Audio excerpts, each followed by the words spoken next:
Bismillah. Assalamualaikum warahmatullahi wabarakatuh. Innal hamdalillah nahmaduhu wa nasta'inuhu wa nastaghfiruh wa na'udzu billahi min shururi anfusina wa min sayyiati a'malina.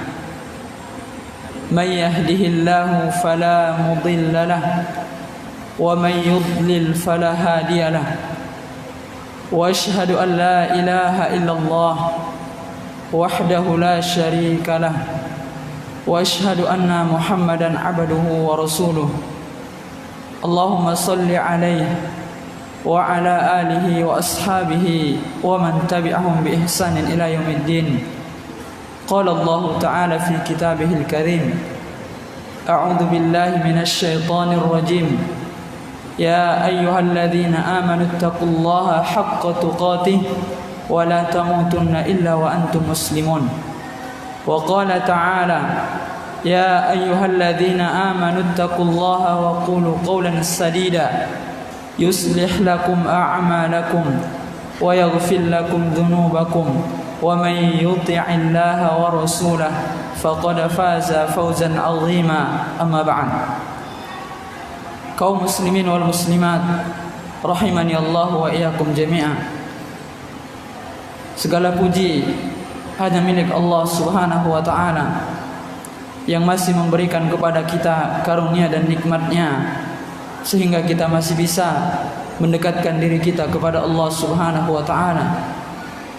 Dan kita senantiasa berdoa kepadanya agar nikmat-nikmat yang Allah berikan kepada kita mampu menggunakannya dalam rangka mendekatkan diri kepada Allah Subhanahu wa ta'ala.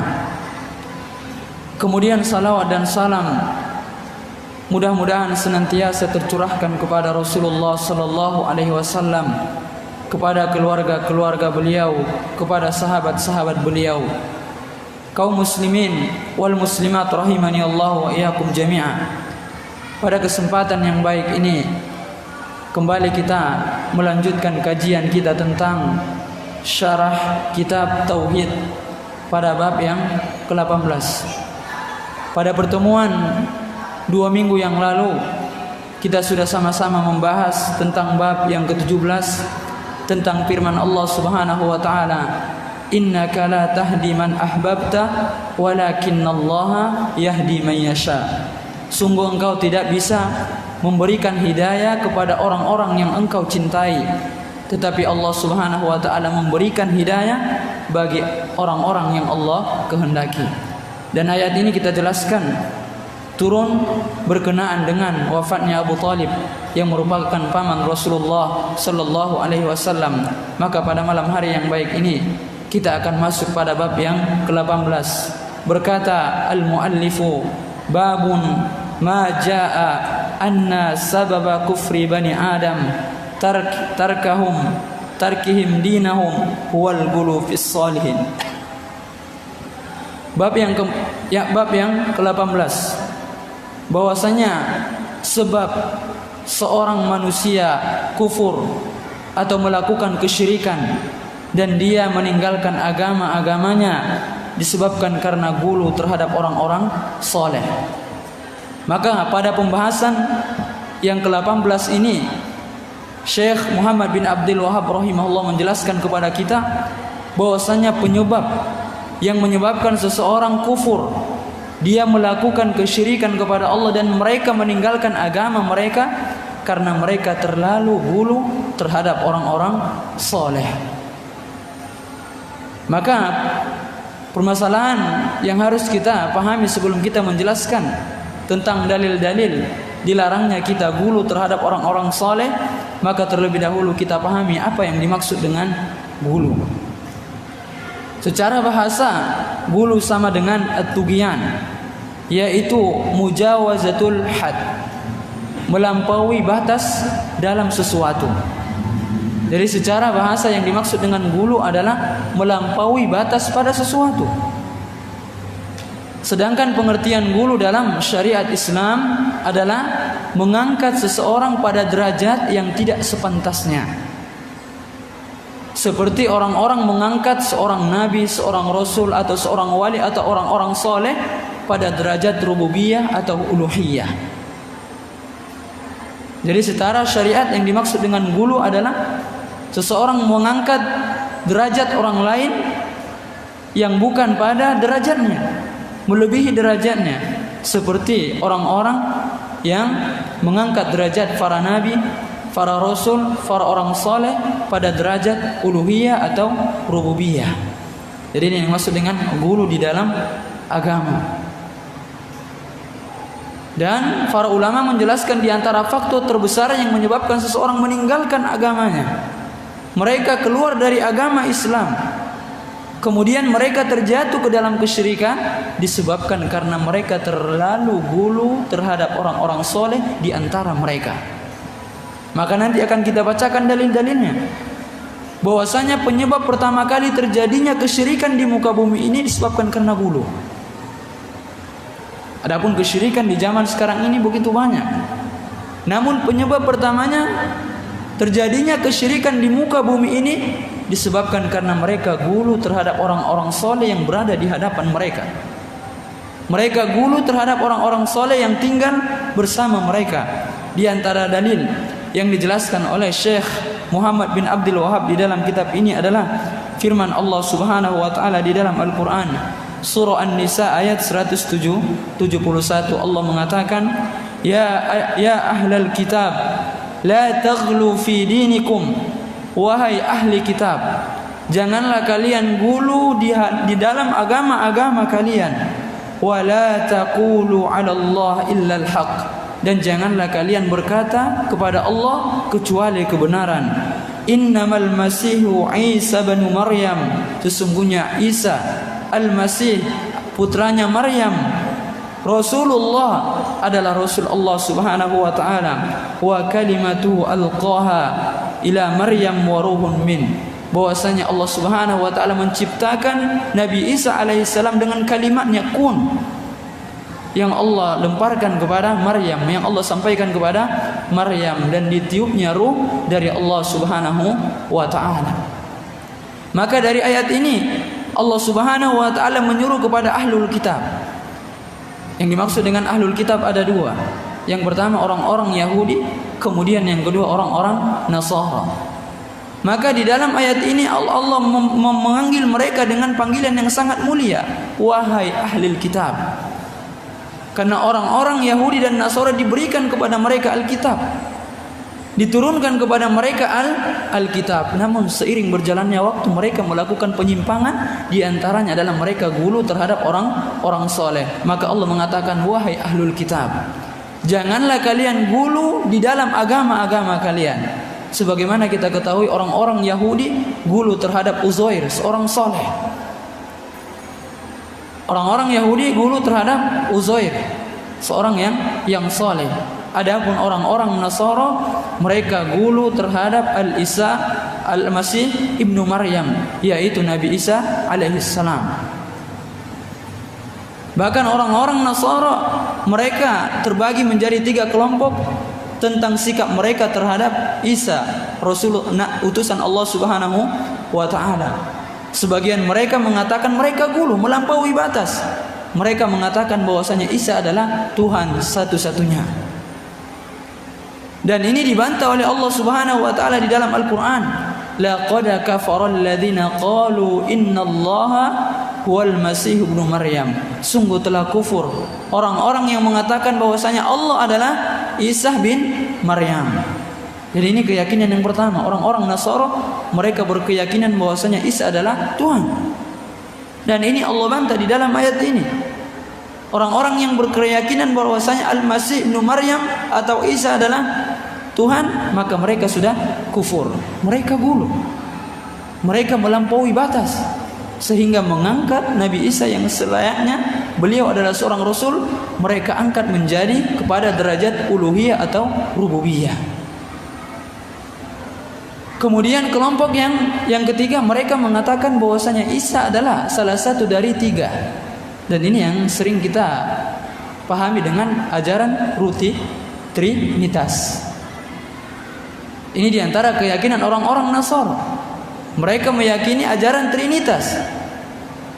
Mereka mengatakan bahwasanya ada 3 Tuhan. Yang pertama adalah Tuhan Bapa. Kemudian yang kedua Tuhan Anak, yaitu Yesus Kristus. Kemudian yang ketiga ada namanya Ruhul Kudus, yaitu Isa alaihissalam. Dan ini juga Allah bantah di dalam Al-Quran.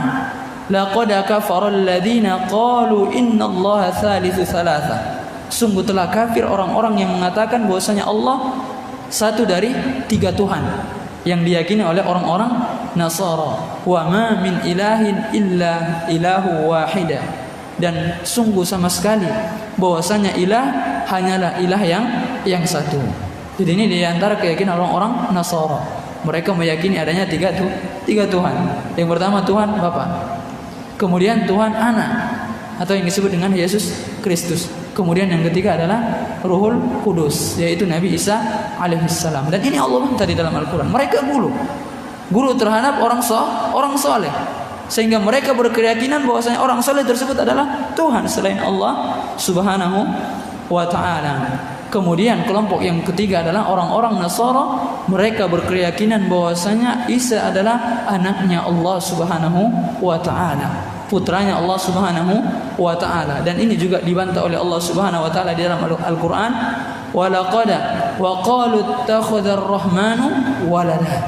Mereka orang-orang Nasara mengatakan bahwasanya Allah mempunyai anak. Siapa anaknya? Yaitu Nabi Isa alaihissalam. Maka Allah subhanahu wa ta'ala mengatakan laqad ji'tum syai'an idda. Maka sungguh kalian sudah datang dengan sesuatu yang mungkar. Maka di dalam ayat ini Allah subhanahu wa ta'ala menyuruh ahlul kitab, orang-orang Yahudi dan Nasara, agar mereka tidak gulu di dalam agama mereka. Walaupun ayat ini berkaitan dengan orang Yahudi dan Nasara, namun ini berlaku kepada kaum muslimin secara umum. Maka tidak boleh seseorang gulu terhadap orang soleh. Bahkan di zaman sekarang ini banyak terjadi gulu terhadap orang soleh. Mereka beranggapan dengan kita mencium tangan guru, dengan kita mengambil bekas guru, seorang kiai yang dinyatakan atau yang diyakini sebagai orang soleh akan memberikan manfaat, akan menambah rezeki mereka, akan bisa menolak manfaat dan mudarat dan lain-lain sebagainya. Maka ini termasuk kesyirikan. Maka ini termasuk gulu dalam agama Islam. Karena kebaikan, keburukan yang bisa mendatangkan rezeki, yang bisa menolak mudarat, yang bisa mendatangkan manfaat dan mudarat, hanya Allah subhanahu wa ta'ala. Adapun makhluk tidak. Meskipun dia sudah dikatakan syekh, meskipun dia sudah dikatakan kiai dan lain-lain sebagainya, maka tidak boleh kita terlalu gulu terhadap orang-orang soleh. Maka sikap kita terhadap orang-orang soleh yang kita lihat mungkin dia adalah ahlul ibadah, orang yang soleh mungkin dikenal di kalangan kita, maka kewajiban kita adalah mencintai mereka. Hanya sebatas mencintai mereka dan kita ikuti amal kebaikan yang mereka lakukan, kita mencontoh mereka.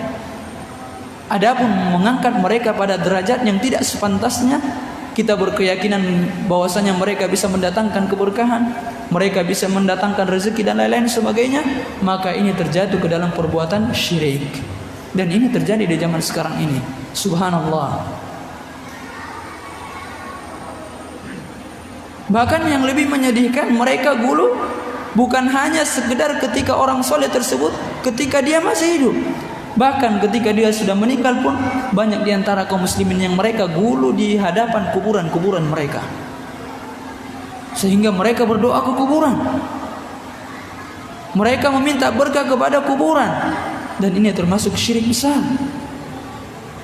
Karena yang bisa mendatangkan keberkahan, yang bisa mendatangkan manfaat dan mudarat dan lain-lain sebagainya murni hanya Allah subhanahu wa ta'ala. Maka tidak boleh bagi kita untuk berdoa di hadapan, meminta kepada kuburan dan lain sebagainya. Adapun ziarah diperbolehkan.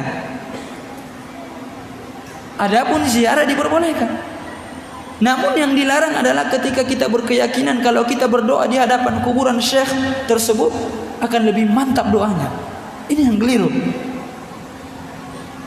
Adapun berziarah sunnah. Ketika kita menziarahi kuburan orang-orang soleh, tujuannya untuk ziarah sunnah, kita dapat pahala.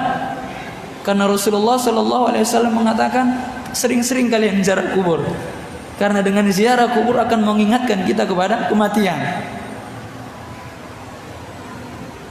Dan tidak pernah Rasulullah mengatakan bahwasanya Rasul adalah manusia yang paling mulia, manusia yang paling soleh. Tidak pernah Rasul mengatakan, wahai umatku, kalau seandainya kelak aku meninggal, maka berdoalah kalian di kuburanku, memintalah kalian kepadaku. Tidak pernah Rasulullah sampaikan kepada dalam perkara yang seperti ini. Lalu bagaimana pula dengan orang lain selain Rasulullah? Maka di antara kesyirikan yang terjadi di zaman sekarang ini, banyak orang-orang yang berkeyakinan bahwasanya kuburan orang saleh, kuburan wali-wali Allah, atau kuburan kiai dan lain-lain sebagainya bisa memberikan keberkahan bagi mereka. Dan ini adalah keyakinan yang mengandung kesyirikan. Tidak boleh. Maka di dalam ayat ini Allah katakan, wahai ahlul kitab, orang Yahudi dan Nasara, jangan kalian gulu melampaui batas di dalam agama kalian. Tadi kita jelaskan di antara contoh-contoh gulu terhadap orang-orang soleh. Sampai-sampai kalau jumpa misalnya cium tangan dan lain-lain sebagainya, mereka berharap kalau dengan kita misalnya mencium dan lain sebagainya akan mendatangkan keberkahan. Wallah, ini tidak ada dalilnya. Allah, ini tidak ada dalilnya. Ini dalil yang pertama. Dalil yang pertama ini dalam Al-Quran surah An-Nisa ayat 171. Walaupun ayat ini berkaitan dengan orang Yahudi dan Nasara, namun berlaku kepada kaum muslimin secara umum. Kemudian di antara dalil yang lain, wafis sahih. Jadi kalau kita mendengar wafis sahih, yang dimaksud dengannya adalah dalam Sahih Bukhari dan Muslim. Kalau dikatakan wafis sahih, artinya hadis ini diriwayatkan oleh Imam Bukhari dan Muslim. Terdapat di dalam kitab Sahih Bukhari dan Muslim.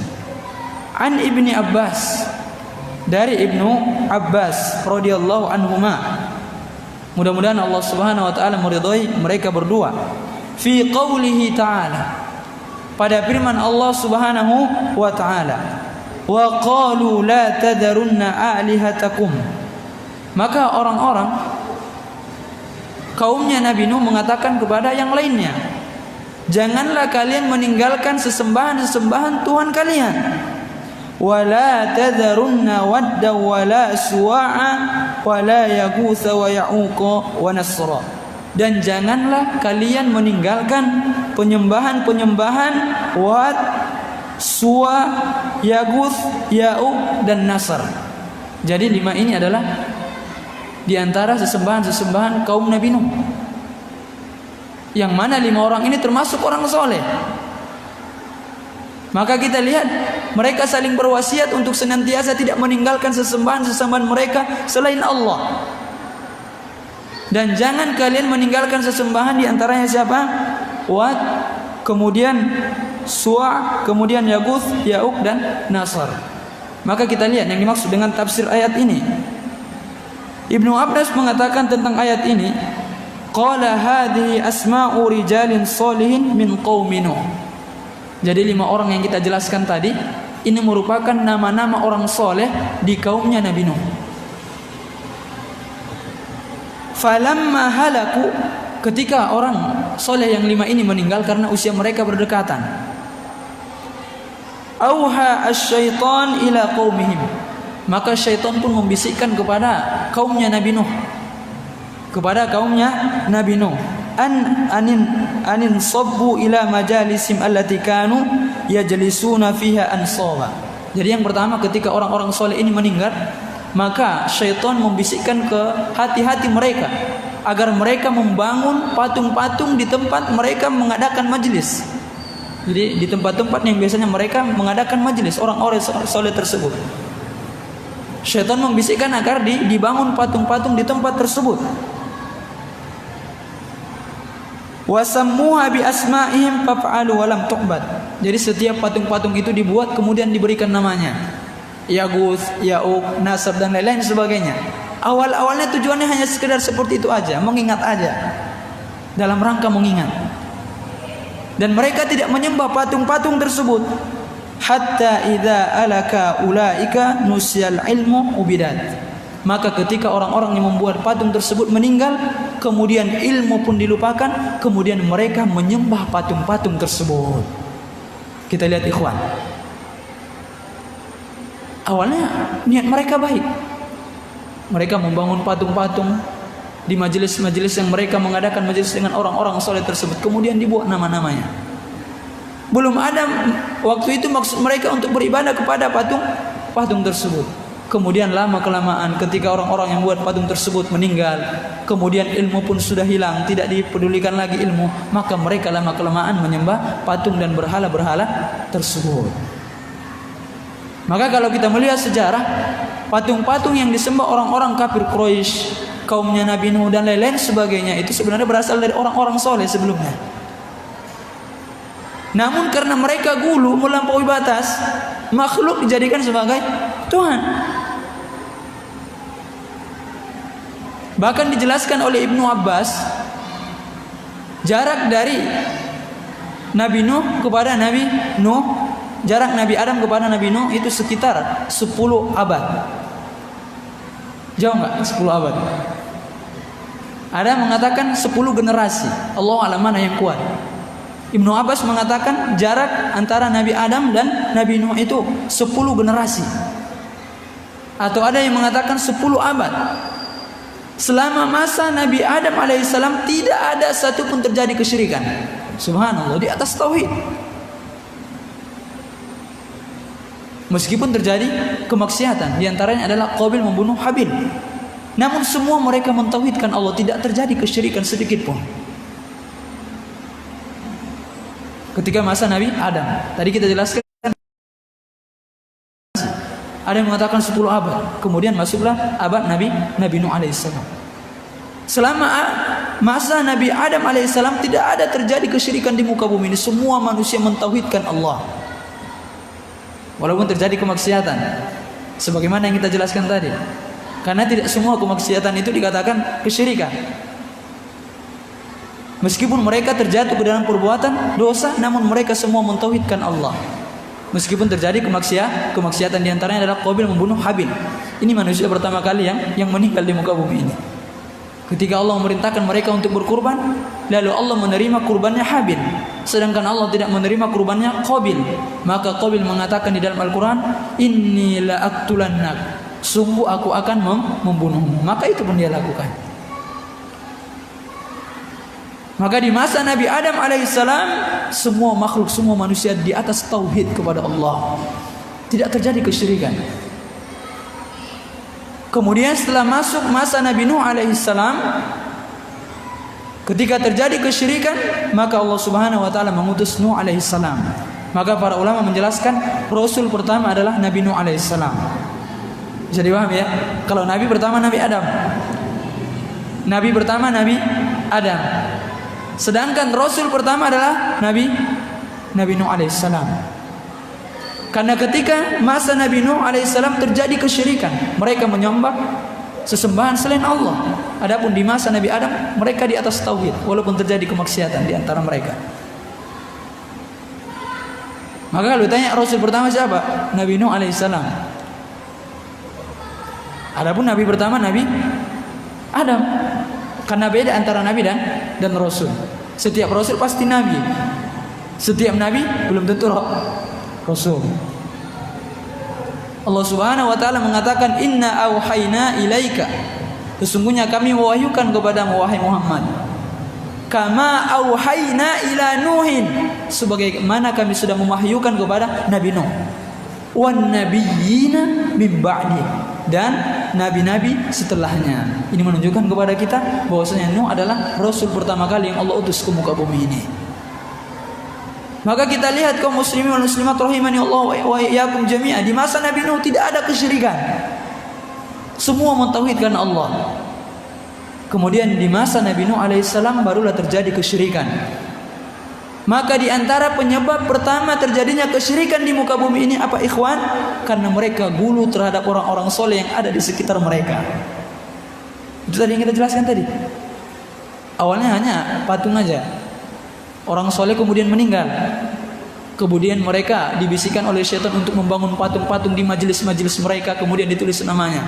Ini Yaguth, ini Ya'uq, ini Nasar, dan lain-lain sebagainya.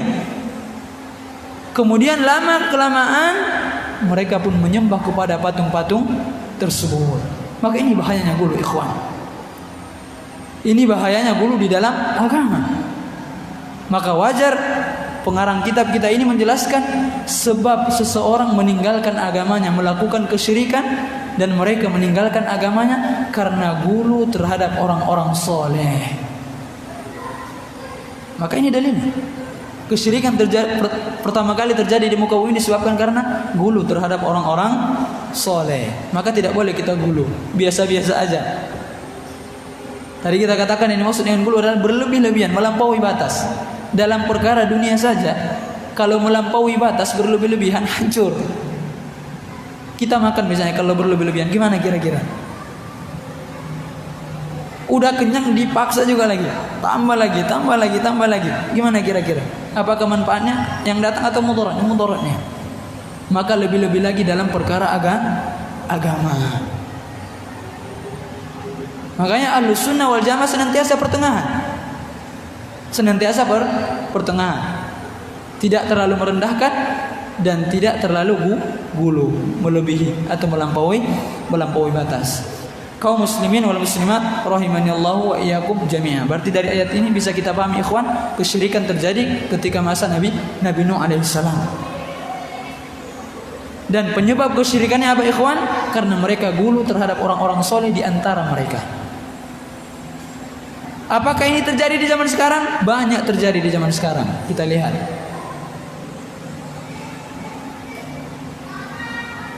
Terkadang dia ziarah jauh-jauh misalnya ke kuburan seorang wali atau seorang syekh yang menurut mereka tujuannya hanya untuk mengalap berkah saja.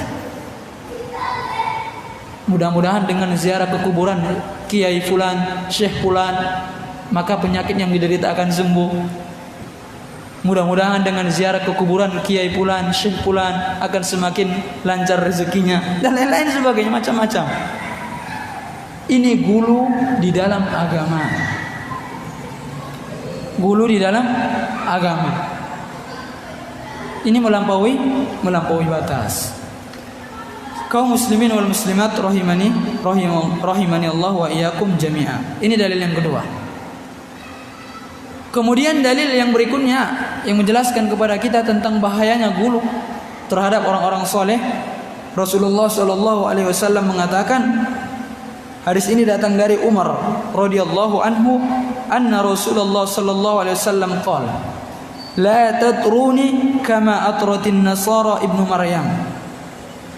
Janganlah kalian memujiku berlebihan sebagaimana orang-orang Nasara mereka gulu terhadap Isa bin Maryam. Jadi Rasulullah melarang para sahabat agar mereka tidak terlalu memuji-muji Rasulullah, gulu terhadap Rasulullah sallallahu alaihi wasallam. Sebagaimana orang-orang Nasara telah gulu kepada Al-Masih ibnu Maryam. Di antara keyakinan mereka seperti yang kita jelaskan tadi, mereka berkeyakinan bahwasanya Al-Masih ibnu Maryam atau Isa adalah Tuhan. Mereka gulu terhadap orang-orang soleh. Maka Rasul mengatakan, jangan kalian gulu terhadapku, jangan kalian memuji-mujiku melampaui batas sebagaimana orang-orang Nasara melampaui batas terhadap memuji Isa dan atau ibnu Al-Masih ibnu Maryam. Maka dari hadis ini bisa kita pahami, kalau seandainya kita boleh gulu terhadap orang soleh, maka yang lebih layak bagi kita untuk gulu kepadanya adalah Rasulullah. Tapi tak boleh. Kalau seandainya kita boleh gulu terhadap orang soleh, maka yang lebih layak bagi kita untuk gulu kepadanya adalah Rasulullah. Tapi Rasul melarang itu semua. Lalu bagaimana pula dengan orang di zaman sekarang nih? Kita lihat dia mungkin pakai peci, ya kan? Kemana-mana pakai jubah, kemana-mana pakai baju putih. Kemudian sebagian kaum muslim tertipu. Dia mengatakan, oh ini udah wali Allah ini. Ini udah hebat ini. Udah bisa menyembuhkan penyakit ini, ya tadi. Atau ini sudah bisa mendatangkan rezeki ini dan lain-lain sebagainya. Mereka gulu. Padahal Rasulullah sendiri mengatakan, jangan kalian gulu terhadapku. Maka Rasulullah mengatakan, innama ana abdun. Ketahuilah wahai sahabatku, sungguh aku adalah hamba Allah, manusia biasa seperti kalian. Sebagaimana Rasulullah makan, sebagaimana kita makan, Rasulullah juga makan. Tetapi tetap kita memuliakan beliau karena beliau adalah Rasulullah, utusan Allah. Namun dari segi manusianya sama aja kita. Sama-sama membutuhkan makan, sama-sama membutuhkan tidur. Namun beliau mempunyai keistimewaan, beliau diutus oleh Allah Subhanahu wa taala sebagai seorang rasul. Faqulu Abdullah wa rasuluh. Maka katakanlah kepadaku, aku itu adalah hamba Allah dan rasulnya. Maka dari hadis ini kita pahami kepada Rasulullah, kita tidak boleh mengangkat derajat beliau pada derajat yang tidak sepantasnya beliau miliki. Maka lebih layak lagi kita tidak boleh gulu kepada manusia di zaman sekarang ini.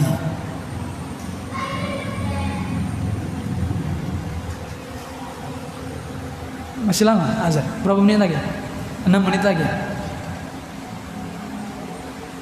Namun yang mengherankan di zaman sekarang ini, ada sebagian orang mungkin dia senang ketika orang lain memuliakannya, mengalap berkah kepadanya. Ini yang lucu. Padahal Rasulullah marah. Jangan kalian melampaui batas kepadaku, jangan kalian gulu kepadaku. Namun yang herannya di zaman sekarang ini, karena mungkin dia sudah merasa soleh, merasa sudah paten, sudah mantap, maka seolah-olah dia mempunyai kekhususan rububiyah dan uluhiyah. Ketika orang lain mengalap berkah kepadanya, dia dengan senang hati.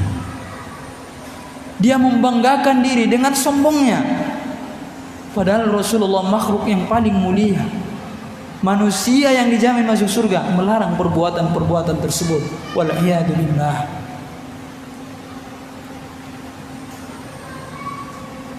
Maka tidak boleh kita mengalap berkah kepada makhluk. Tidak boleh. Siapapun makhluknya. Tetapi kalau kita minta didoakan oleh orang soleh, boleh.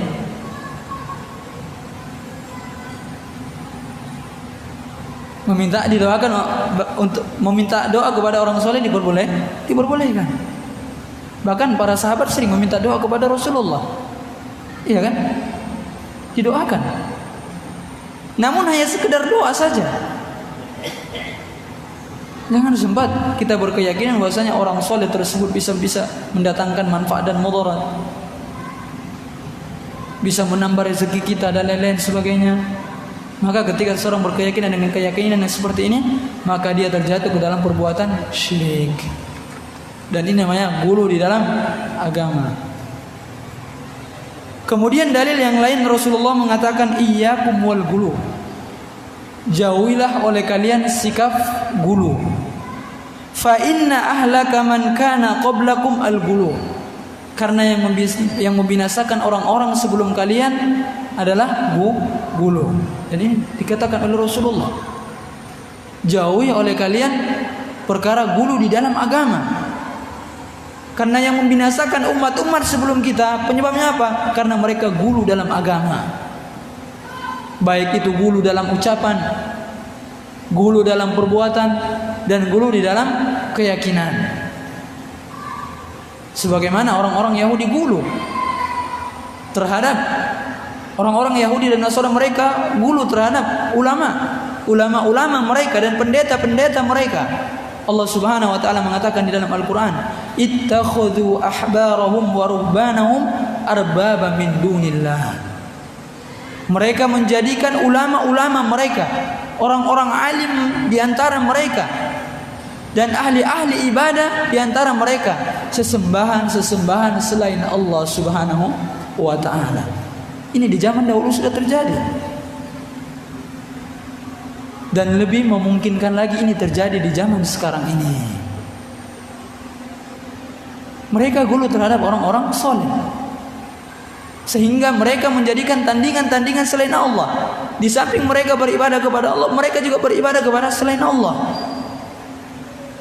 Dan ini adalah syirik besar.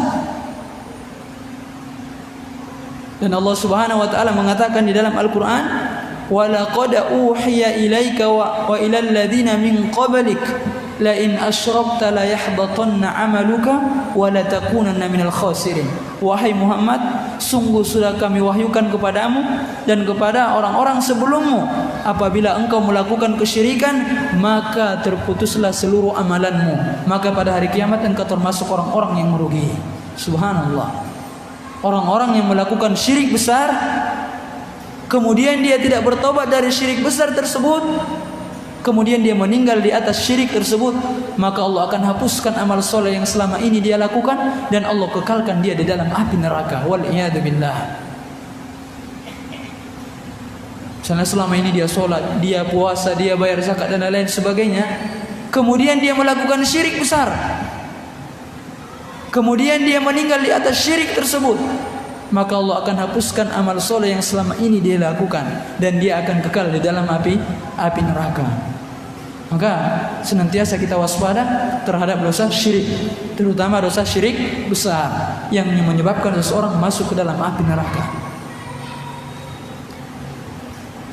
Jadi ketika dijelaskan oleh Rasul yang menyebabkan umat-umat sebelum kita binasa karena gulu dalam agama, melampaui batas, berlebih-lebihan di dalam agama. Kemudian dalil yang terakhir yang dijelaskan di dalam kitab ini adalah hadis yang datang dari Ibnu Mas'ud, anna Rasulullah sallallahu alaihi wasallam mengatakan, halakal mutanatti'un, qalaha thalathan.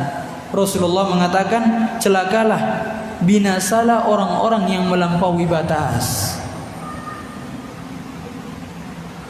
Yang dimaksud dengan melampaui batas di sini adalah dalam perkara agama. Celakalah, kata Rasulullah sallallahu alaihi wasallam, terlalu gulu, melampaui batas.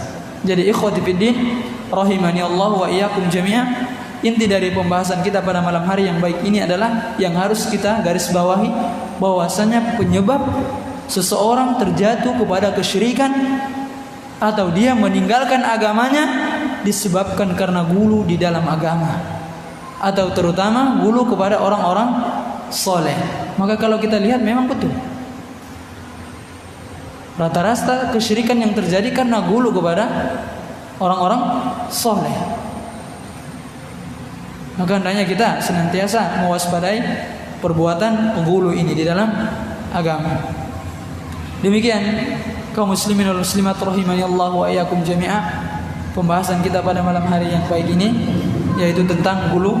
Mudah-mudahan bisa kita pahami, dan tentunya yang lebih penting dari situ adalah kita amalkan di dalam kehidupan kita sehari-hari dan kita ajarkan keluarga kita dan kaum muslimin.